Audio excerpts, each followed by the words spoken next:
Alrighty, howdy folks. Let's look at chapter 3, section 2. This is about loans. I had mentioned that in chapter 3, hmm, Alexa is going nuts. I don't know what I said. Um, anyway, so chapter 3, I said we cover sort of three topics: equivalence, loans, and bonds. So, loans is what we are going to focus today. And this, how do I start this? Okay, in this section, we'll focus on loans. Definition: a loan is an amount of money borrowed with the expectation that it is paid back with interest. Right? That kind of makes sense, right? Hey, I got a loan from the bank. What do you mean? I borrowed some money and oh, okay, you borrowed money. So did they just give it to you for free? No, no, no, no, no. I need to pay back. Oh, you mean you need to pay back whatever you owed? No, no, no. I need to pay interest on it. Oh, so you need to pay back more than what you borrowed. Yeah, that's the whole idea, right? Okay. The loaning process called immediate payment loans works as follows. Most of the kind of loans that we experience or we involve ourselves in tend to be this kind of immediate payment loans. For example, mortgage payment.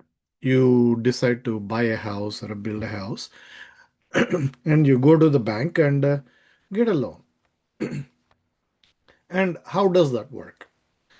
So, you borrow a certain amount of money called the principal P at t equals 0 at a period interest rate of I% per period.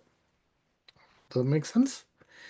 That's quite literally the case. You just go and borrow. Hey, I want $500,000. Okay, good. This is the principal amount P at t equals 0. And they say the interest rate is, they may say something like the interest rate is 8%. But the thing is, because it's all compounded per month, you can say the monthly, you can figure out what the corresponding monthly rate is, and that is going to be your I. So I% per period. Okay. So let me give a concrete example. Say P equals $10,000 and the interest rate is I is 1% per month. Okay. Compounded monthly. You make n equal periodic payments, usually monthly payments called A. So what you do once you get a loan is every month you pay a certain amount. Pretty much usually the same amount. There could be some fluctuations here and there for different reasons, but it's not a bad idea to assume that every month you would be paying exactly the same amount. Okay. And the question is, how do they calculate that amount? What it is that you need to pay? Well, believe it or not, it's our good old formula A equals P times I times 1 plus I to the n over 1 plus I to the n minus 1. This is the one that we looked at uniform distribution and figured out the present value of different payments, and then from that we got the payment itself. That's exactly what we are doing here. Okay. And after one period, say a day or a month or a year, whatever, at the beginning of t equals 1, you borrowed money at t equals 0. So now we're talking about t equals 1. What they do is they have already figured out the month, your payment, right? Now, this is what they do. How much interest is generated in this one period, t equals 0 to t equals 1? In that one single period, how much interest has accrued? That's what they will calculate. Okay, good. For our loan, 10,000, 1% per month, that is as simple as in 1 month, the interest would be $100, right? 10,000 times 1%, which is $100. That's the interest for that 1 month, t equals 0 to t equals 1 month. Cool? All right. Now what happens? You make a monthly payment of some A dollars. right? And so in our case, say the monthly payment is $150. Then this is what they do. I don't know if you know this or not. This is really, really awesome. Of the monthly payment A, first the interest accrued is deducted. Okay. You borrowed $10,000, and when you pay $150, they are not going to go, so 10,000 minus 150, this is what you owe us from now on. That's not what they do. They say, okay, you paid 150 this month, good, of which understand that $100 is just interest. So they take that $100 and then say, 150 minus 100 is $50. Good. It is, we will take that $50 and reduce your principal by that $50. So from 10,000, it'll go down by $50, $9,950. That's what will be the at that time the unpaid amount for the loan. Okay. The remaining amount, called the principal payment or equity payment, is then deducted from the amount owed to calculate the new amount owed. So in our case, 150 minus 100, that is $50. Cool. And then the new loan amount, the original loan amount being 10,000, the new loan amount is previous amount owed, which for t equals 0, that would be the 10,000 minus the principal payment minus the $50, right? So it'll be 9,950. Okay. And then what happens? You repeat steps 3 through 5. That is, after one period, that is the beginning of t equals 2 now, the interest accrued is calculated. And what would be the interest accrued for that? Here is the important thing. You wouldn't say 10,000 times 1% because the loan, the amount that you owe is not 10,000 anymore. It is slightly less, 9,950. So 9,950 times 1%, they calculate that, and that is the interest that you owe for that month from between t equals 1 and t equals 2. And then when you make the same monthly payment 150, 150 minus whatever that interest was, $99.50 as opposed to $100, that would be calculated. And you just keep on doing it until the amount owed equals 0. What is the new loan amount? It should become 0. You don't owe a single penny. That's how this works. Cool.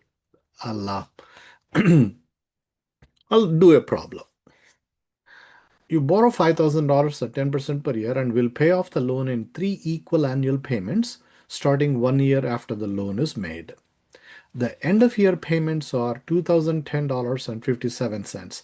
How much of that payment is principal and how much of it is the interest at the end of each of the 3 years? Cool.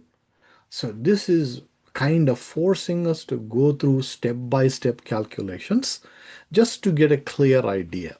Okay. And let's do precisely that. What happened? You borrowed $5,000 at t equals 0. At 10% per year is your interest rate. And this is compounded yearly.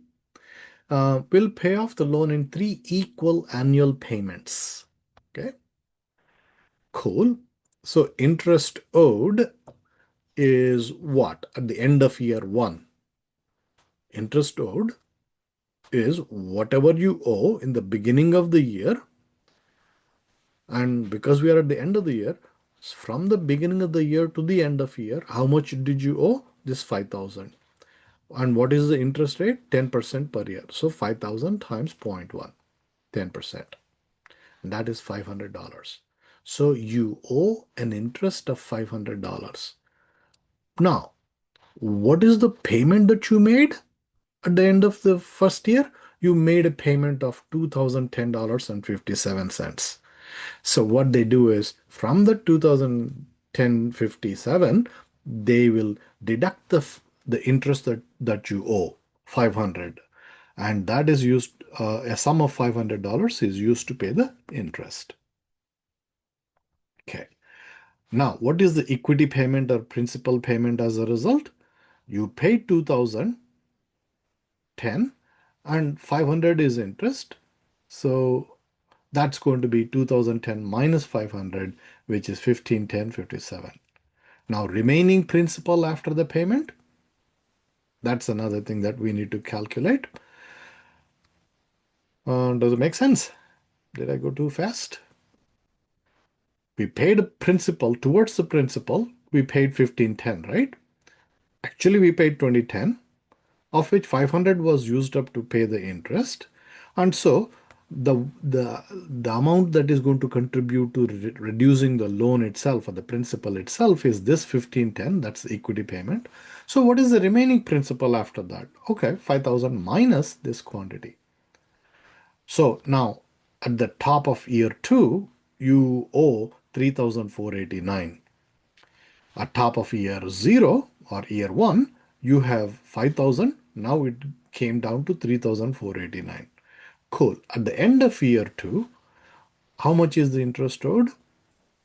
At the end of year 2? Well, at the beginning of the year 2, how much was principal was still left? 3,489. So that times zero point 0.1 is going to give you the interest owed at the end of year 2, rather between years 1 and 2. Cool? All right. Now, interest payment of this would be 348.94 and principal payment would be, you remember, you are paying 2010 every year minus the interest owed, and that is 1661.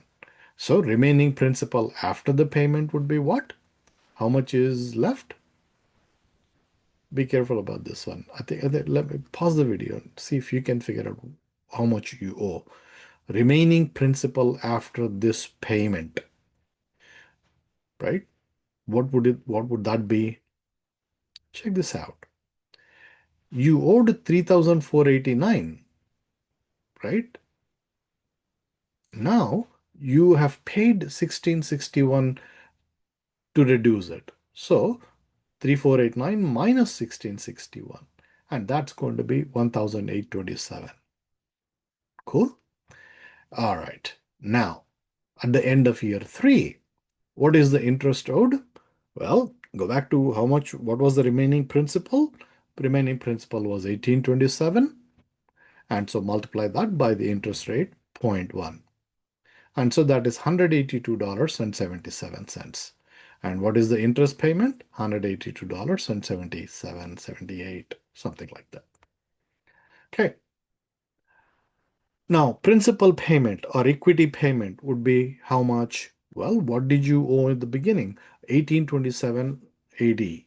So that minus this 182.77, right? And so that is $1,827.80. Cool. Remaining principal after that would be what? Lo and behold, we owed 1827.80. Our principal payment is 1827.80.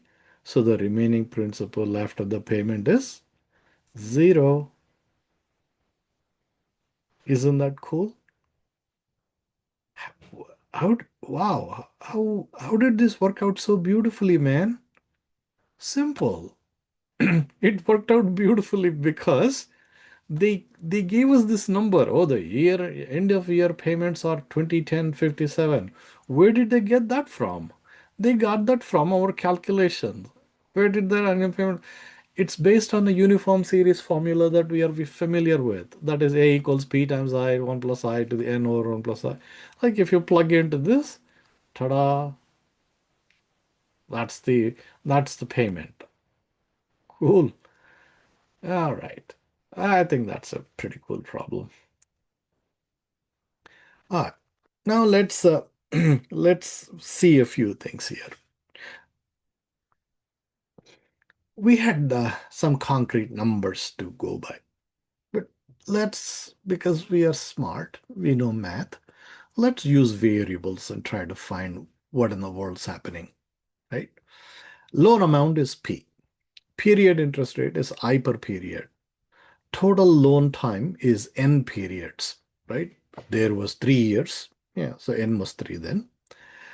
And period payment A is, uh, I don't know why I gave this good old thing. I think textbooks and those kind of people, they like this stupid thing because you can look up in a table and all that. But anyway, we know the formula itself. So I'll go ahead and give you the formula. But for some reason, I think in this particular section, I kept giving you this part also. P times A given P at I% for N periods, something like that. Anyway, so P times I, so this is the period payment that you get. Amount of principal remaining to be repaid immediately after making a payment at time t, u sub t is given by. Now, I want you to really, really understand this. What is it saying? After taking the loan, would you agree you would be making some periodic payments? Good. Let's say a few payments you made. And now you're asking, hey, okay, I just made my payment. Now, can you tell me how much more I owe you? Right? That is amount of principal remaining to be repaid immediately after making a payment at time t. And we'll call that u sub t. Okay? Is given by. We are going to figure out how to find that ourselves. Is there a formula? For that, I thought it would make perfect sense to actually look at this whole thing with a cash flow diagram. Here, what I have shown you is, because this one says amount of principal remaining to be repaid immediately after making a payment at time t, right? The truth is, the original cash flow diagram would have had just like you have an arrow here at A, at T plus 1, N minus 1, and N. There would have been one arrow at T, at T minus 1, all kinds of numbers, all the way up to 1. Okay. At 1 and 2 also, there would have been these A payments. Okay. That would be the original one. But let's move on. And now what happened? At some time t, you made that payment. That's why that A doesn't show up at t. But the ones at t plus 1, t plus 2, t plus 3, all the way up to n, those are not paid yet. So that's why you see the arrow, you still see the arrow at those places. Does that make sense? You just paid at t. You already paid 1, 2, 3, 4, all the way up to T. T was the one you just very recently paid. That's the whole point. Good. Now, does this allow us to figure out what is the amount of principal remaining to be repaid? Yes. That U sub T is just the value of all these uniform payments starting at T plus 1 and ending at N. Isn't this our delayed uniform series? That's it. Can you find what principal is still remaining at t? Yeah, use the delayed uniform series formula and project which would figure out at t what the p would be. As simple as that.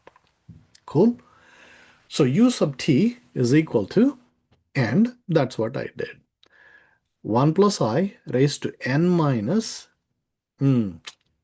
how many are still, how many of these arrows exist? There is one at t plus 1, there's another one at t plus 2, and so on, all the way up to n. How many is that? Is there a way to find out? Yeah, n, minus this quantity t plus 1, right? N minus t plus 1, the quantity t plus 1. However, because both are included, we need to add a 1. Okay, let me give, I had mentioned this before, but it's worth repeating. Let's say t plus 1, this is 5, and n is 12.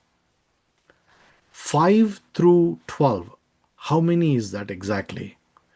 Right? Count. 5, 6, 7, 8, 9, 10, 11, 12. If you do, you get 7. Right? But wait a minute. What did you say? This is 5 and this is 12. 12,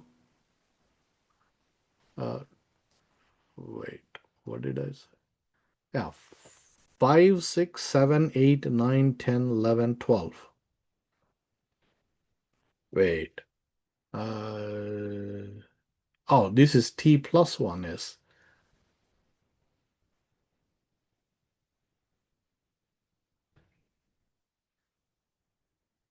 What?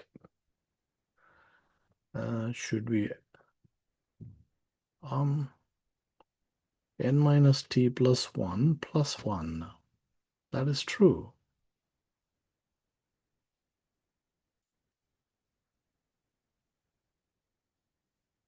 So what am I saying? T plus 1 is 5, n is 12. T plus 1 is 5. Ah, right. So t plus 1 is 5. That means t itself is 4. Yeah, that's dang. For a second, I confused myself. All right. So t plus 1 is 5. So that means t itself must be 4. So n minus t. I like to think of it as n minus t plus 1, but algebraically that turns out to be n minus t. Oof. Anyway, so that good old formula that we have here, pi, the only thing that changes is the n. So you need to figure out the corresponding n, flipped of course, and this is the formula we get. Okay, so what am I saying? The present value calculated based on these payments from t plus 1 to n, right? Just the year before, that is the unpaid, that is the principal remaining to be repaid immediately after making the thing. Okay. And then there is another concept called payoff quantity. All right. So here is the idea. I don't know. I have a confession here. Oftentimes, I'm fairly confident about myself. But then, if I ever make a mistake, like I got stumped right now as I was trying to explain this to you, that immediately makes me very uncomfortable. And uh, my confidence gets dented for a second. So I apologize for that. Man, how human I am. Um, okay, anyways, uh, here is the idea.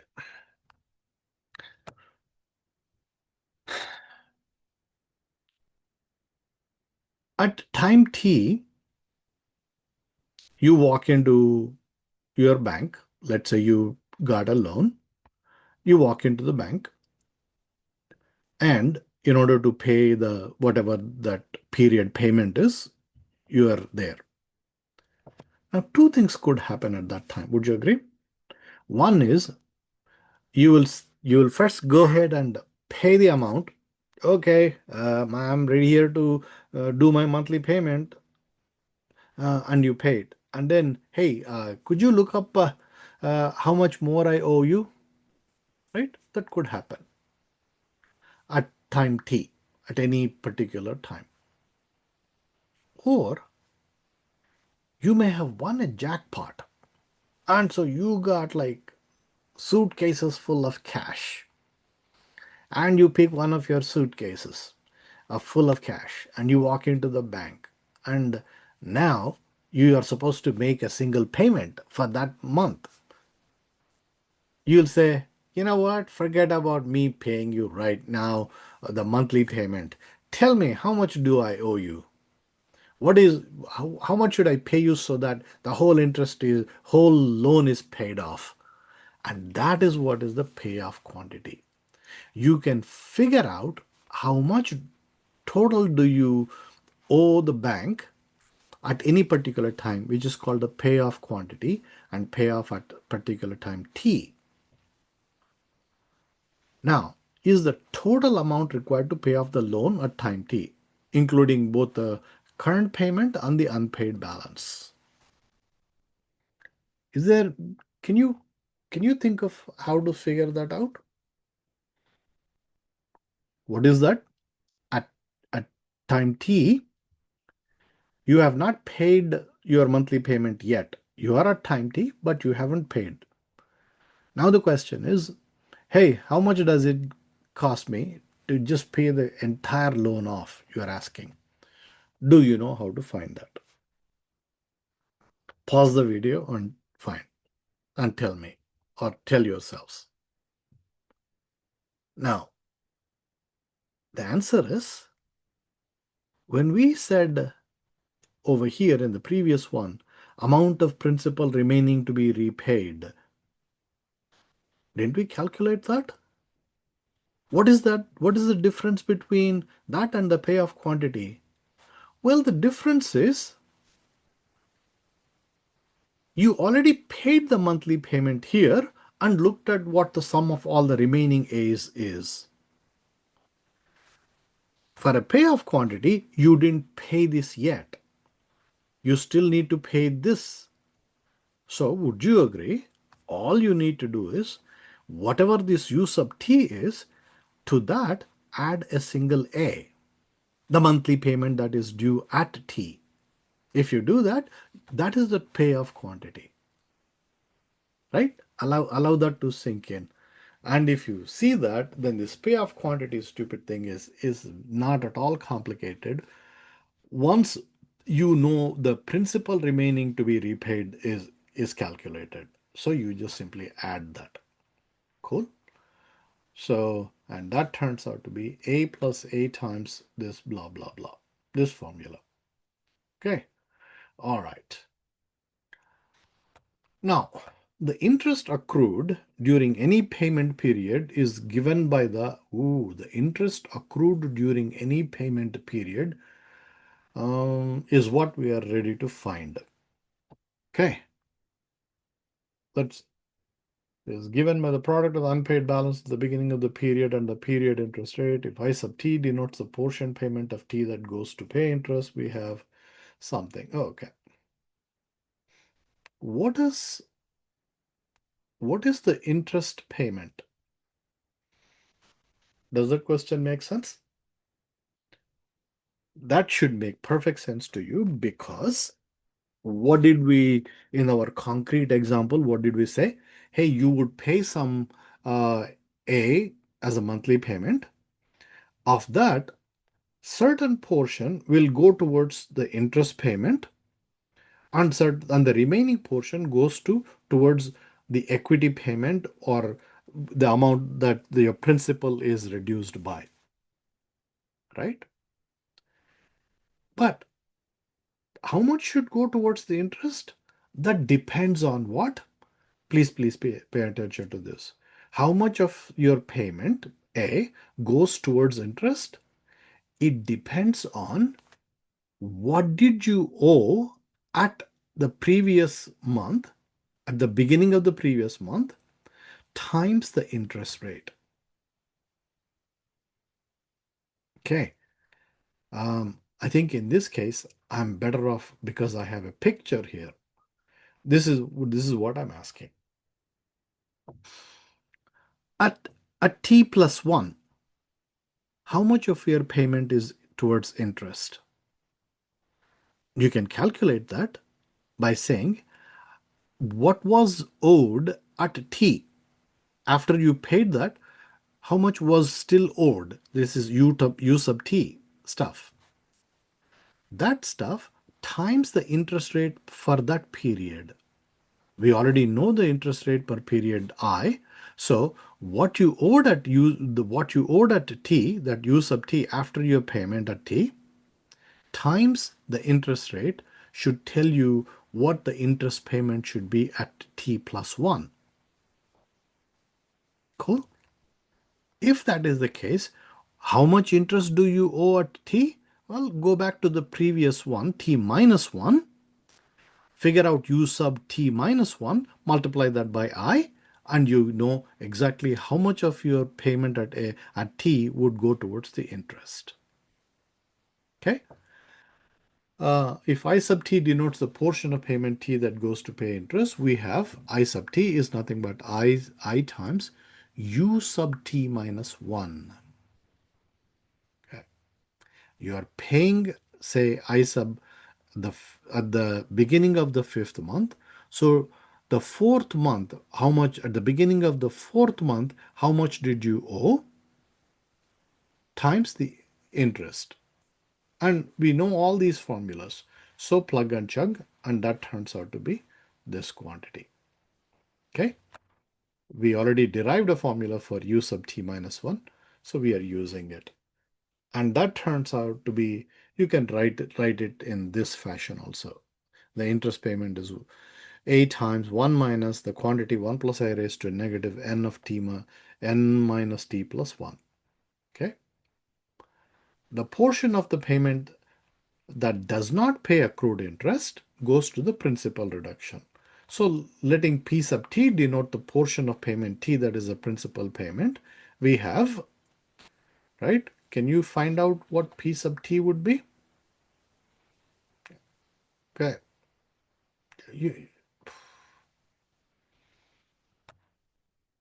Can you find a P sub t? I think if you thought about it, you will figure this out. Good. You would have paid an amount of A, right? Your period payment, which is A. Of that, I sub t went towards the interest payment. So obviously, A minus I sub t should be your P sub t, right? That's exactly what's happening here. And so that's how you find the portion of the payment that goes towards paying the towards the principal reduction or the equity payment for that period. So what I've done is I've taken all these things that we have done and created a summary of it. So these are all the formulas that will come in handy. Okay. This is just copy pasting all the stuff that we talked about. I think if I were you, I would sort of make a separate sheet of this. And how can you do that? Oh, you can do a screen capture, right? Yeah, snippet tool and copy this and make it. Okay. Good. Now let's actually work on a few problems. You borrow $5,000 at 10% per year and will pay off the loan 3 equal annual starting at 1 year after the loan is made. The end of year payments are 201057. How much of that is principal? How much of it is interest at the end of year 2? Oh, this is the same problem, except what I'm asking is different. Okay, how much of that payment is principal? And how much of it is the interest at the end of year 2 is the question. Cool. At the end of year 2, interest payment is I sub 2, right? We have a formula for I sub t. And so we'll use that u sub t minus 1 times I, that is I times a times 1 plus I raised to blah, blah, blah. And you just plug and chug. And so that tells you $348.94. If you go back and look at how we actually went through systematically year after year. This is exactly what it turned out to be. The interest payment did turn out to be 348,894. However, the difference is we are using one single formula and finding that same quantity. And at the end of principal payment would be what? You paid this one, this amount went to interest, so you just subtract that. And you got 60, 16, 67, 63. Okay. Next, in order to buy a car, you borrow $25,000 from a friend at 12% per year compounded monthly for 4 years. You plan to repay the loan with 48 equal monthly payments. Answer the following questions. How much are the monthly payments? Right? Nice problem. So let's work on that. P is 25,000 and we need to find monthly payments, which means A, right? Okay, we'll keep that in mind. What else are we given? I is it's apparently 12% per year, but compounded monthly. So what should I be? Right? That should be the period interest rate. Period, compounding period is 1 month. So can we use 12%? No.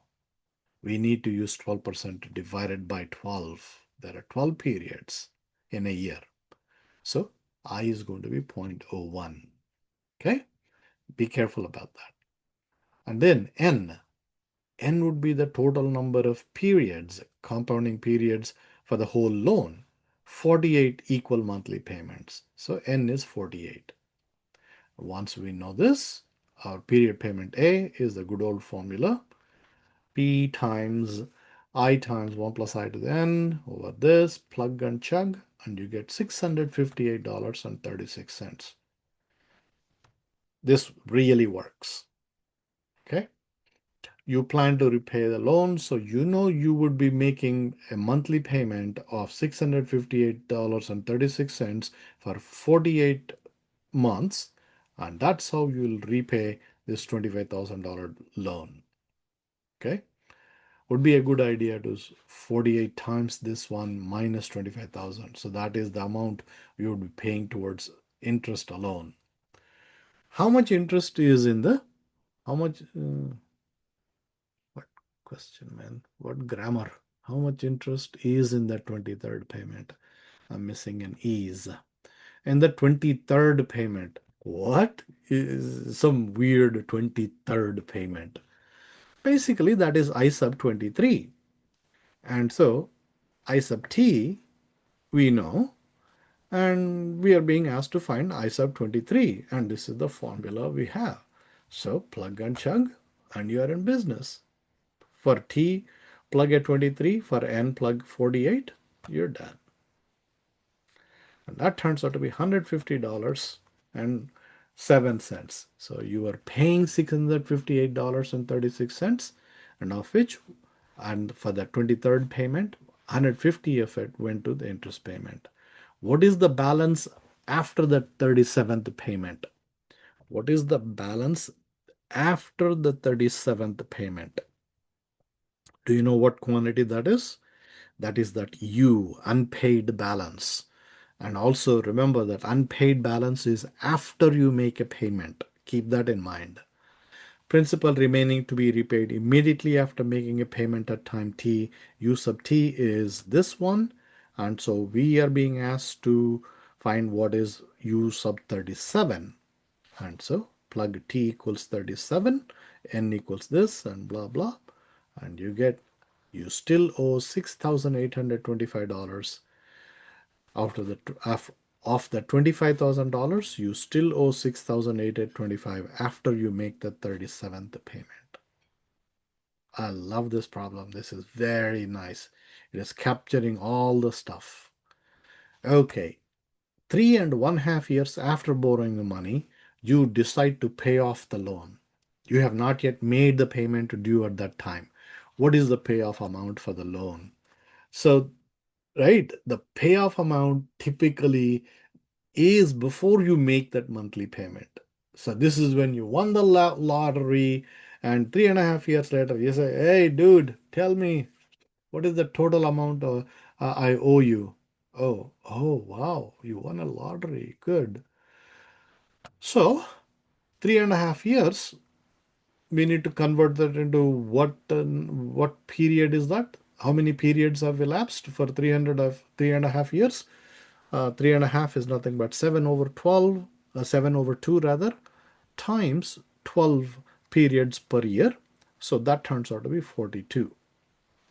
So at t equals 42, you went and said, tell me, what do I owe you?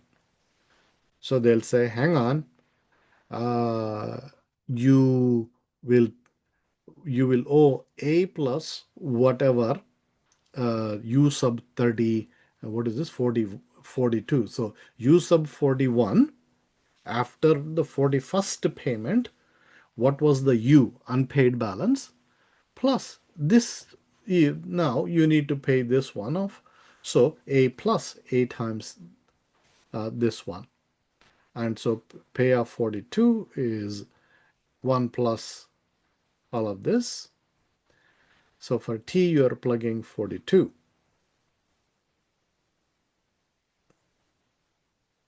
Okay. And so that turns out to be $4,473. Okay. Good. So that's about this problem. Now let's move on to another one. A sum of $100,000 is borrowed at 6% compound annual interest.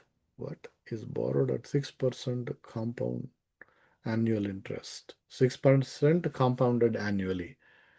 With the loan to be repaid with 10 equal annual payments. Okay. Compounded annually, and the interest rate is also per year. Okay, the first payment is made 1 year after receiving the $100,000. How much of the third payment will be an interest payment? The third payment, right? P is 100,000. I, oh,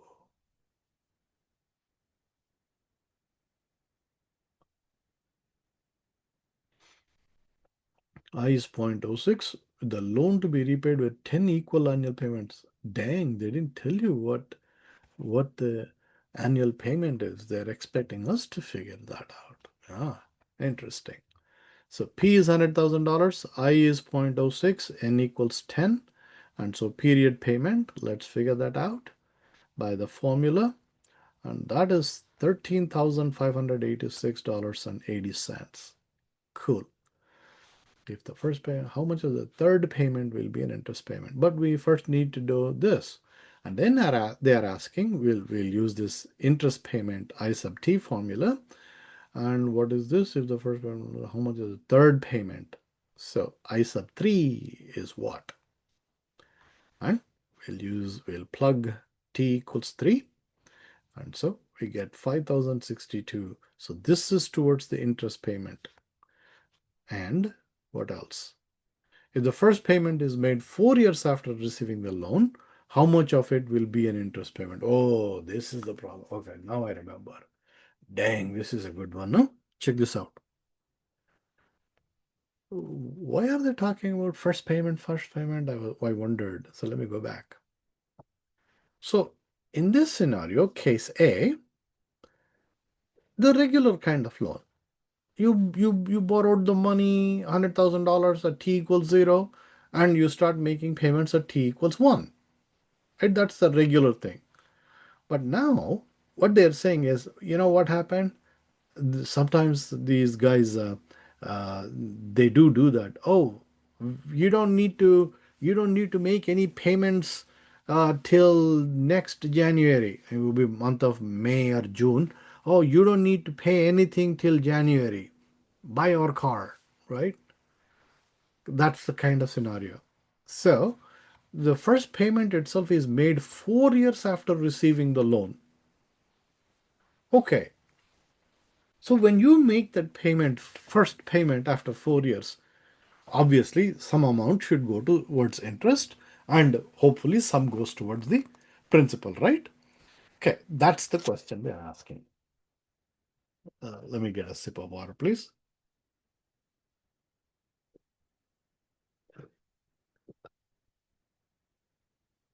Sorry about that.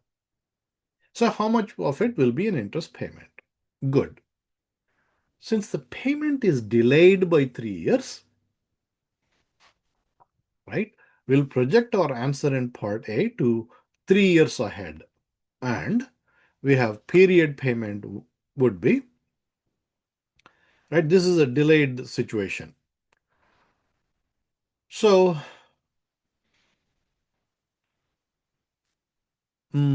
wow, wow, wow. So that is, check this strategy out. Dang. You know what this postponing um, your first payment to 4 years did? What it did is it took the original principal P, and figured out what the annual payment you can do that. But yeah, maybe this is the way I should explain this. Okay. If you made the payment at one itself, it's simply P times this formula, only this portion. But now that you delayed it, the principal itself is going to increased by what? Whatever the principal times 1 plus I, the quantity cube. So the future value of. So it's like figuring out the future value of P at t equals 0 at n equals 3. That is the principle now. And so now the payments start at that point of time. So the A is figured out based on that modified principle, P times 1 plus I, the quantity cube. And this is the regular part of the formula. And when you do that, it turns out to be $16,182.10. Cool. So earlier the payment was 13,586, right? Let me go back. Yeah, 13,586, but now the payment is going to be 16,182 every year. Okay. All right. Since no payment has been made for 4 years, interest would have accumulated over that entire period. This is the key, right? For all those 3 years that you didn't pay, well, interest is still accumulating. Okay, let's figure out how much that is. So P times 1 plus I to the 4 minus P, right? The future value minus the present value. So that turns out to be $26,000, 247.70.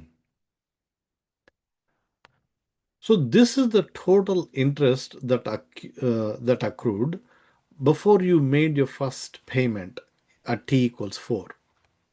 Cool. What is the payment, yearly payment? 16,000. And the interest, at the very first time you go, you will know that you owe just towards the interest itself $26,000. But you are paying only $16,000. So what happens? Observe that this accumulated interest is greater than the period payment. So that means the entire payment is applied towards the interest alone. The principal does not get reduced by even a penny. All the payment that you make is going towards paying the interest alone, right? That is head spinning. Okay. Um, if the first payment is made 4 years after receiving the loan, how much of the last payment will be an interest payment? Okay. We already know that the period payment is this one. Interest payment is I sub t. And for the last payment, what happens? they're asking us for the last payment, what would be how much will go towards paying the interest? Well, the answer is n in that case happens to be equal to t, or t happens to equal n in that case, very last payment, right? So the denominator in the second term, when that happens, when n equals t, look at this formula. N equals t, the denominator becomes just 1 plus I raised to 1, or 1 minus 1 over 1 plus I. Okay, so the payment, period payment times 1 minus 1 over 1 plus I, which is $915.97. That is how much goes towards the interest payment. So out of 16,915 went towards that. Very little, right? Compared to how much it was in the very first time that you paid, all of 16,000 went towards interest. Very last payment, you're still paying something towards interest alone, but that is kind of significantly less, $915. $915 is not small, but compared to the payment, yeah, right? That's the idea. Ladies and gentlemen, amigos y amigas, adios.